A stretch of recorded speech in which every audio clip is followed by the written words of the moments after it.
Takže čus lidi, dneska jsem si koupil 2 Primy a jdeme je ochutnat s Kubou, autopíč. A jsou oranžový, jsem zvědavý, jak to bude chutnat. A jo, tak jdeme na to. To je ten neotevřený. Tak, natáčej to. Ty to natáčíte mě. Dělej. Prime lidi. Však to chutná, však to chutná. Je to dobrý? No. Tak jo, tak já jdu lidi. Teď máme je i vychlazený. Tak ukaž.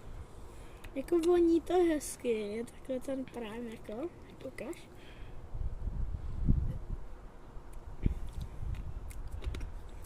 Lidi, je to takový